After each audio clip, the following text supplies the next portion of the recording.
Hi everyone. நம்ம இப்போ என்ன பார்க்க போறோம்னா, ஆஃப் லைஃப்.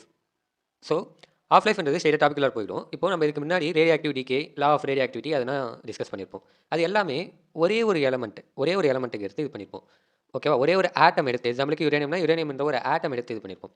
பட் நம்ம ஒரு சாம்பிளா எடுக்கும்போது அதில நம்பர் ஆஃப் ஆட்டம்ஸ் இருக்கும். கரெக்ட் தானே? நம்பர் ஆஃப் ஆட்டம்ஸ் அதில பிரசன்ட் ஆயிருக்கும். ஒரு சாம்பிள் நம்ம எடுத்தா நம்பர் ஆஃப் ஆட்டம்ஸ் அது பிரசன்ட் ஆயிருக்கும். அப்போ அந்த ஒவ்வொரு ஆட்டமே எல்லாம் ஒரே நேரத்திலே உருவான ஆட்டமா இருக்காது. கரெக்ட் தானே? இப்போ ஒரு சாம்பிள் இருக்குன்னு வச்சுப்போம். அதில வந்து இப்படி நிறையா யுரேனியம் ஆட்டம்ஸ் இருக்குது. கரெக்டாக எல்லா யுரேனியம் ஆட்டம்ஸுமே ஒரே டைம்லேயே டீகே ஆகுமான்னு கேட்டால் ஆகாது. ஸோ ஒன்று ஒவ்வொரு டைம் எடுத்துக்கும். ஓகேவா? ஸோ அப்போ நான் இது எல்லாத்தையும் சேர்த்து ஆவரேஜாக என்ன பண்ண போகிறேன்னா ஆவரேஜாக ஒரு டைம் எடுக்கிறேன். அந்த டைம் நான் என்ன சொல்கிறேன்னா ஆஃப் லைஃப், அதாவது இந்த ஹோல் சாம்பிள் இதில் இந்த பாதி மட்டும் டீகே ஆகிறதுக்கு ஆர் ரிடியூஸ் ஆகிறதுக்கு எடுத்துக்கிற டைம் அதை நான் என்ன சொல்லுவேன்னா டி 1/2. டோட்டல் டைமில் நான் ஆஃப் மட்டும் எவ்வளோ இருக்குன்னு கால்குலேட் பண்ண போகிறேன். அதுக்கு என்ன ஃபார்முலா, அதை எப்படி டெரைவ் பண்ணலான்ட்டு டிஸ்கஸ் பண்ணுவோம். ஸோ இப்போது நமக்கு தெரியும், நம்ம லா ஆஃப் ரேடியோ ஆக்டிவிட்டி கேல இந்த ஃபார்முலா படிச்சிருப்போம். என்னன்னா n equal to N naught கொஞ்சம் சின்னதாக போட்டுருமா. So N naught e minus lambda t. So அந்த வீடியோ செக் பண்ணாதவங்க பார்த்துருங்க, இதோ கண்டுபிடிச்சிருக்கோம் பாருங்க. n equal to N naught e minus lambda டின்னு கண்டுபிடிச்சிருக்குமா. ஸோ அந்த இதை சப்ஸ்டிட் பண்ணிடுறேன். இதில் நமக்கு இது என்னன்னு தெரியும், அன்டிகேடு நியூக்ளியை ஆர் அன்டிகேடு எலமெண்ட். கரெக்டாக இது அன்டிகேடு. ஸோ இன்னும் கொஞ்சம் கீழே இறக்கிறேன், ஈஸியாக இருக்கும் அப்போ. ஓகே. ஸோ இது அன்டிகேடு. இது என்னென்னா இனிஷியலாக டைம் ஈக்குவல் டு 0 இருக்கிறப்ப இருந்த சாம்பிள் அன்டிகேட். இனிஷியல் சாம்பிள் டிகேன்றதை விட சரி ஓகே, இனிஷியல் டிகேட் சாம்பிள்னு கூட வச்சுப்போம், ஒன்றும் பிரச்சனை இல்லை. ஸோ உங்களுக்கு டிஃப்ரென்ஸ் தெரிஞ்சால் போதும். இது அன்டிகேட், இது இனிஷியலாக டிகே ஆகாமல் இருந்த சாம்பிள். ஓகேவா? இப்போது ஆஃப் லைஃப்ன்றமே அது எவ்வளோ பெருசாக இருக்குன்னு கேட்டிங்கன்னா, ஒரு சில ரேடியோ ஆக்டிவ் சாம்பிள்ஸுக்கு 10⁻14 இயர்ஸ், 10⁻14. அப்போ 10⁻14ன்றப்போ எவ்வளோ பெருசுன்னு பார்த்துக்கோங்க. நீங்கள் 10 பக்கத்தில் 14 ஜீரோ போடணும். ஓகேவா? 100, 200 லட்சம்ட்டு போயிட்டே இருக்கும். ஸோ ஒரு சில ரேடியோ ஆக்டிவ் சாம்பிள்ஸ் அவ்வளோ வருஷம் வரையுமே கூட அதோட ஆஃப் லைஃப், அதாவது அந்த பாதி சாம்பிளை ரிடியூஸ் பண்ணாமல் இருக்குமா. ஓகேவா? அண்ட் ஒரு சிலதுனா பார்த்தோன்னா 10⁻−14 செகண்ட்லேயே இதாகிடும். எஸ், 10⁻−14 செகண்ட்லேயே கூட டப்புன்னு காணாம போயிடும். அதாவது 0.00. ஸோ அந்த ஒரு செகண்டுக்கும் ரொம்பவே கம்மி. ஓகேவா? ஸோ அவ்வளோ சீக்கிரத்திலே ஃபார்ம் ஆகி அவ்வளோ சீக்கிரத்திலே டிகேவும் ஆகிடும்ன்றாங்க. அப்போது நான் இந்த இனிஷியலாக என்ன சொல்ல போகிறேன்னா, டைமை டி ஈக்குவல் டு நம்ம என்னென்னு பார்த்தோம், ஆஃப் லைஃப் தானே கண்டுபிடிக்க போகிறோம். அப்போ டி 1/2 போடுறேன். அண்ட் இன்னொரு விஷயம் என்னென்னா, ஆல்ரெடி நான் சொன்னது, இந்த அன்டிகேடு நியூக்ளியை, இங்கே இருக்கிற இந்த அன்டிகேடு நியூக்ளியை இதுதான் என்ன ஆக போகுதுன்னா, தன்னோட இனிஷியல் ஸ்டேஜ்லேருந்து டிகே வச்சிடுறேன். Okay, initial sample. ஸோ தன்னோட இனிஷியல் ஸ்டேஜிலேருந்து பாதியாக பிரிய போகுது. கரெக்ட் தானே? இனிஷியல் ஸ்டேஜ்லேருந்து பாதியாக இதாகிறதுக்கு எவ்வளோ டைம் எடுத்துக்க போகுதுன்றது தான் கான்செப்ட். அப்போ இந்த அன்டிகேடு நியூக்ளியை இனிஷியலாக பாதியாக மாறப்போகுது. அப்போ இந்த எண்ணெய் நான் என்ன சொல்ல போகிறேன்னா, இனிஷியலாக இருக்கிறது ரெண்டாக பிரிய போகுது. அவ்வளோதான், ரொம்பவே சிம்பிள். அப்போது நான் இந்த ஈக்குவேஷனில் இதை சப்ஸ்டிட் பண்ண போகிறேன். இந்த ஈக்குவேஷனில் இதை சப்ஸ்டிட் பண்ண போகிறேன். அப்படி சப்ஸ்டிட் பண்ணால் என்ன வரும்? இங்கே எதுவா? ஓகே. ஸோ வேறு கலர் சூஸ் பண்ணிப்போம், எல்லோ கூட வச்சுப்போம். ஓகே. ஸோ இப்போது n இருக்கிறத n0/2ன்னு போடுறேன். n0/2 அண்ட் இங்கே ஒரு n0 அண்ட் இ வேறு என்ன இருக்குது, மைனஸ் லேம்டா டி பார்த்தோன்னா ஆஃப் 1/2. Sorry, so 1/2. இந்த டி இருந்த கேப்சுலேட்டர் டி ஆஃப்/2 போட்டேன். இந்த வரைக்கும் பாருங்கள். ஓகேவா? ஓகே. இப்போ நம்ம n0 கேன்சல் பண்ணிடலாம். கரெக்ட் தானே? n0 கேன்சல் பண்ணிட்டா எனக்கு half e minus lambda t 1/2ன்னு இருக்கும். ஓகேவா? இப்போது நான் ரெண்டு சைடு இன்வெர்ஸ் பண்ண போகிறேன். ஓகேவா? Inverse on both side. இங்கே எதுவா? So inverse on both side. ரெண்டு சைடு இன்வெர்ஸ் பண்ணுறன்றப்போ இங்கே என்ன ஆகிடும், 1/2 inverse equal to e minus lambda t 1/2 இன்வெர்ஸாக மாறிடுமா. ஸோ இன்வெர்ஸ்ன்றது ஆக்சுவலாக என்ன, இப்போ 1/x இன்வெர்ஸ் இருக்குன்னு வச்சுப்போம். இது என்னவா மாறிடும், 1/x மைனஸாக மாறிடுமா. அப்போ இந்த -1 மேலே போச்சுன்னா +1 மாறிடும். அப்போ விச் இஸ் ஈக்குவல் டு எக்ஸ்னு எதுவுமா. ஸோ இன்வெர்ஸ்ன்றது ஆக்சுவலாக அவ்வளோதான், ரொம்ப சிம்பிள் தான். அப்போ இங்கே 1/2ன்னு இருக்குது, கீழே 1/2ன்னு இருக்குது. கரெக்டாக? அது மேலே வந்து என்ன ஆகிடும், +2 மாறிடும். அவ்வளோதான். ஸோ இங்கே தரேன். ஓகே.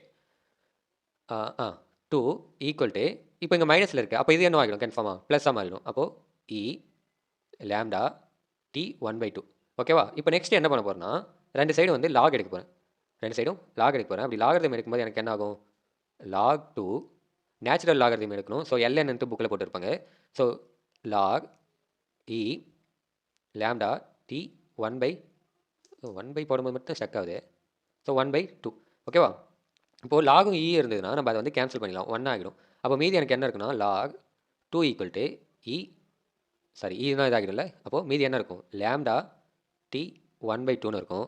ஸோ எனக்கு தேவை என்னென்னா ஆஃப் லைஃப் தான் தேவை. அப்போது டி 1/2 திரும்பி இந்த பாருறேன், டி 1/2 ஈக்குவல் டு என்ன வந்துடும், லேம்டா வந்து கீழே வந்துருமா. லேம்டான்றது ஆக்சுவலாக என்னது, டிகே கான்ஸ்டன்ட்.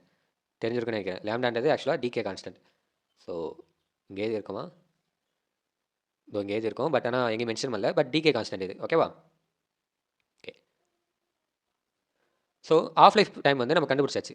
ஓகேவா? ஸோ லாக் 2க்கான வேல்யூ என்ன நமக்கு தெரியும், டி 1/2 ஈக்குவல் டு 0.6931/λ. இவ்வளோ தான் ஆஃப் லைஃபான்னு கேட்டால் எஸ், ஆஃப் லைஃப் கண்டுபிடிக்கிறதுக்கான ஃபார்முலா உங்களுக்கு டிகே கான்ஸ்டன்ட் கொடுத்துட்டாங்கன்னா இவ்வளோ தான் வந்து ஈஸியாக சப்ஸ்டிட் பண்ணி நீங்கள் கண்டுபிடிச்சிடலாம். ஓகேவா? அப்போது இதில் எனக்கு கவனிக்க வேண்டிய விஷயம் என்னென்னா, அப்போ ஒரு மெட்டீரியலுக்கு ஆர் ஒரு எலமெண்ட்டு ஆர் ஒரு சாம்பிளுக்கு ஆஃப் லைஃப் கம்மியாக இருந்ததுன்னா அது ரேடியாக்டிவ் மெட்டீரியல் இல்லைன்னு அர்த்தம் இல்லை. அதாவது சீக்கிரமாக அதோட ஆஃப் லைஃப் முடிஞ்சு போகுது, 5 வருஷத்துல முடிஞ்சு போகுதுன்னு வச்சுப்போமே. அப்போ அது வந்து என்னென்னா அவ்வளோ ஹை அமௌண்ட் ஆஃப் ரேடியேஷனை எமிட் பண்ணுதுன்னு அர்த்தம். அப்போ ஆஃப் லைஃப் ஒன்றுத்துக்கு சீக்கிரமாக முடிஞ்சு போகுதுன்னா அது radioactive, highly radioactive. Half life ரொம்ப தூரமாக போச்சுன்னா அது வந்து கம்மியாக லெஸ் ரேடியாக்டிவ். எக்ஸாம்பிளுக்கு கார்பன் C612 இருக்குல்ல, அதனால் நியர்லி 5430 இயர்ஸ் ஆகுமா அதோட பாதி சாம்பிளை டிகே பண்ணுறதுக்கே. ஸோ அதனால தான் இது வந்து நம்ம இதில் அப்டண்ட்டாக இருந்தாலும் நமக்கு அந்த அளவுக்கு ரேடியாக்டிவாக இல்லை. ஓகேவா? ஓகே. ஸோ இப்போ நெக்ஸ்ட்டு இதுக்கு ஒரு காமனான ஃபார்முலா சொல்கிறாங்க. என்ன காமனான ஃபார்முலானா, உங்களுக்கு ஹைலி மேத்தமெட்டிக்ஸ் டீட்டெயிலான போகாமல் சிம்பிளாகவே சொல்கிறாங்க. என்னென்னா, இது என்னென்னு பார்த்தோம், அன்டிகேடு ஒரு சாம்பிள் இருக்குது. அந்த அன்டிகேட் sample which is equal to 1/2 n0. ஆக்சுவலாக ஒன்றும் இல்லை, இது வந்து ஆஃப் லைஃபுக்கு n0/2ன்னு போட்டோம்ல. அப்போது இதே போல் இங்கே மாறிட்டே இருக்குது. எக்ஸாம்பிளுக்கு இது அடிச்சிடுவா, இன்வெர்ஸ் ஆன் போத் சைடு இருக்குல்ல, இதை அடிச்சிடுறேன். இப்போ இங்கே ஒரு பால் இருக்குது, இந்த பாலை கூட கன்சிடர் பண்ணிப்போம். இங்கே ஒரு பால் இருக்குது, இதை நான் 2ஆக பிரித்து தான் 2 ஆக்கணுன்னு. இப்போ நெக்ஸ்ட்டு இதை 4ஆக பிரிக்கிறேன்றப்போ இது இன்னும் 2ஆக பிரியுமா? கரெக்டாக, இது இன்னும் 2ஆக பிரியும். இப்போ பாருங்களேன், இங்கே மொத்தம் எத்தனை பால் இருக்குது, 1 2 3 4 இருக்குது, ரைட்டா? அப்போ 4 டைம்ஸ் வந்து பிரிஞ்சிருக்கு. அப்போ இங்கே நான் 2 போடும்போது இது வந்து 1, 2 போடும்போது 4 வருது. திரும்பி நான் 3 போடும்போது என்ன ஆகும், 1 2 3 4 5 6 7 8 வரும். கரெக்டாக 3 போடும்போது 3 வரும், 8 வரும். ஸோ அந்த ஃபார்முலா சிம்பிளிஃபை பண்ணுறதுக்காக ஆஃப் லைஃப்ன்றதே இன்னும் கொஞ்சம் நான் வந்து எக்ஸ்ட்ரா 1/4 எப்படி இருக்கும், 1/8 எப்படி இருக்கும், செகண்ட் ஆஃப், அதாவது இது ஃபஸ்ட் ஆஃப்ன்றாங்க, செகண்ட் ஆஃப் 1/4 லெவலில் இருக்கும், third half. So third half அந்த 1/8 லெவலில் இருக்குன்ட்டு சிம்பிளான ஃபார்முலா. இப்போ நீங்கள் 1 போட்டிங்கன்னா 1/2 வரும், 2 போட்டிங்கன்னா 1/4 வரும், 3 போட்டிங்கன்னா 1/8 வரும். ஸோ அப்படி சிம்பிளாக கிளாஸிஃபை பண்ணுறதுக்காக, கால்குலேஷன் பண்ணுறதுக்காக இது கண்டுபிடிச்சிருக்காங்க. ஓகேவா? ரொம்ப சிம்பிள்.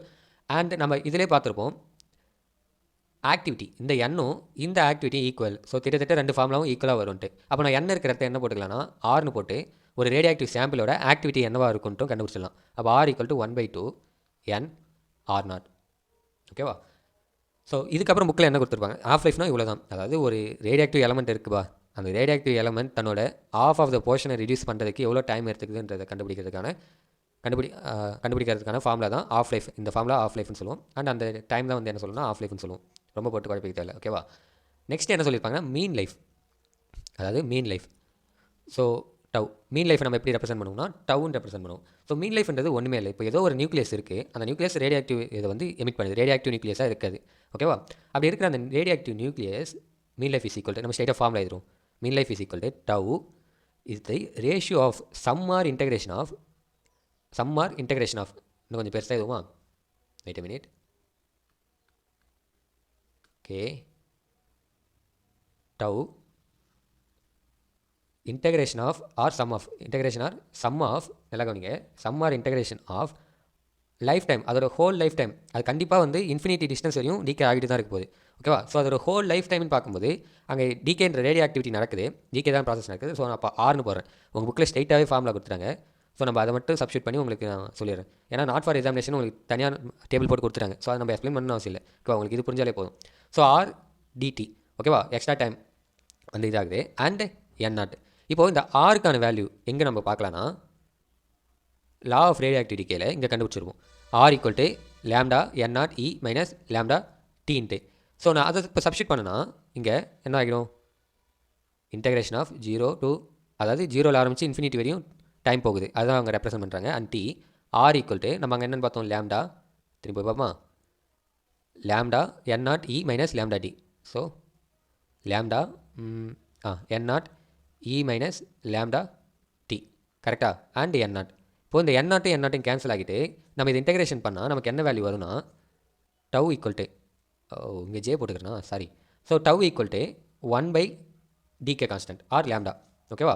ஸோ உங்களுக்கு எப்படி வந்ததுன்ட்டு அந்த டேபிளில் கொடுத்துருக்காங்க, அது நமக்கு எக்ஸாமுக்கு இல்லை. ஸோ நீங்கள் இதை மட்டும் ஞாபகம் வச்சுக்கோங்க. மீன் லைஃப்ன்றது டோட்டலாக அந்த நியூக்ளியோட total ratio of integration or sum of life time of the nuclei to the initial. ஓகேவா? n0ன்றது இனிஷியல் நம்ம பார்த்துருக்கோங்க பாருங்கள். To the initial number of nuclei. அவ்வளோதான், ரொம்ப சிம்பிள். ஸோ அப்போது இதை வச்சு நீங்கள் என்ன தெரிஞ்சுக்கலாம்னா, இதிலே நல்லா பாருங்கள், டிகே கான்ஸ்டன்ட்ன்றது எவ்வளோ சீக்கிரமாக டிகே ஆகுன்றது தான். மீன் லைஃப்ன்றது அதோட டோட்டல் லைஃப், ஆவரேஜ் லைஃப்னு வச்சுக்கோம். இப்போது ஆவரேஜ் லைஃப் அப்போ இன்க்ரீஸ் ஆச்சுன்னா பாருங்கள், ஆவரேஜ் லைஃப் அப்போ இன்க்ரீஸ் ஆச்சுன்னா டிகே வந்து கம்மியாகணுன்றாங்க. அதாவது கரெக்ட் தானே? அதுக்கு தான் நான் வந்து என்ன சொன்னால் கார்பன் எக்ஸாம்பிள் வச்சேன். இப்போ கார்பனுக்கு வந்து ஏர்ஸ் டிகேயோட அந்த லைஃப் வந்து ரொம்ப அதிகம். அப்போ ரொம்ப அதிகமாக இருக்குன்றப்போ அது கம்மியான ரேடியோ ஆக்டிவ் மெட்டீரியலாக தான் இருக்குது. அப்போ டிகே வந்து கம்மியாக இருக்குது, ரைட்டா? ஸோ இதுவே வேறு ஏதோ ஒரு material highly radio active material radium அது மாதிரி நடத்தினா அது வந்து இன்னும் வந்து அதுக்கு எப்படி இருக்குன்னா இது வந்து ஹையாக இருக்கும், மீன் லைஃப் வந்து கம்மியாக இருக்கும். ஓகேவா? மீன் லைஃப்ன்றது வாழ்நாள் தான், அவ்வளோதான். ஓகேவா? ஸோ அப்போது எனக்கு டிகே கான்ஸ்டன்ட் கம்மியாக இருந்ததுன்னா மீன் லைஃப் அதிகமாக இருக்கும். ஓகேவா? ஸோ அவ்வளோதான், சிம்பிளான கான்செப்ட். ஸோ நெக்ஸ்ட் என்ன பண்ணுறேன்னா, இந்த டவ் ஈக்குவல் டு 1/λன்னு இருக்கா. இப்போது நான் நெக்ஸ்ட்டு நல்லா கவனிங்க. அப்படியே இங்கே இருக்கிற ஈக்குவேஷன் பாருங்களேன், இந்த ஈக்குவேஷன் பாருங்கள். இங்கே 1/λ இதை நான் எப்படி எழுதலாம்? 1/λ இன்ட்டு 0.6931 எழுதலாமா? அப்போது 1/λ இருக்கிறத நான் டவுன் போடலாமா? அண்டு 0.6931 நான் லாக் 2 எழுதலாமா? ஆர் எல்என் 2 எழுதலாமா? அப்போது ஆஃப் லைஃபுக்கு நான் இன்னொரு ஃபார்முலா என்னென்னு எழுதலாம்? இன்னும் கொஞ்சம் கீழே இருக்கவா?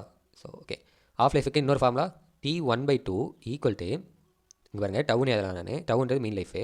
ஸோ மீன் லைஃப் அண்ட் இது வந்து என்னது LN2. ஓகேவா? ஆர் நீங்கள் 6.0931 கூட வச்சுக்கலாம், நீங்கள் எப்படி வேணாலும் வச்சுக்கலாம். உங்களுக்கு இன்கேஸ் இது வந்து மோஸ்ட்டாக ப்ராப்ளம் கேட்பாங்க, ஆஃப் லைஃப்ன்றது கண்டுபிடிக்கிறது ப்ராப்ளம்ஸ் எல்லாம் மோஸ்ட்டாக கேட்பாங்க. உங்களுக்கு கொஸ்டின் ஆன்சரில் கேட்குறாங்களோ இல்லையோ, டீட்டெயில் அது மாதிரி கேட்குறாங்களோ இல்லையோ, ப்ராப்ளம்ஸ் வர சான்ஸ் நிறையவே இருக்குது. ஸோ உங்களுக்கு மீன் லைஃப் கொடுத்துட்டு அதோட ஆஃப் லைஃப் எவ்வளோன்னு கேட்டாங்கன்னா நீங்கள் இப்போ ஈஸியாக கண்டுபிடிச்சிடலாம்.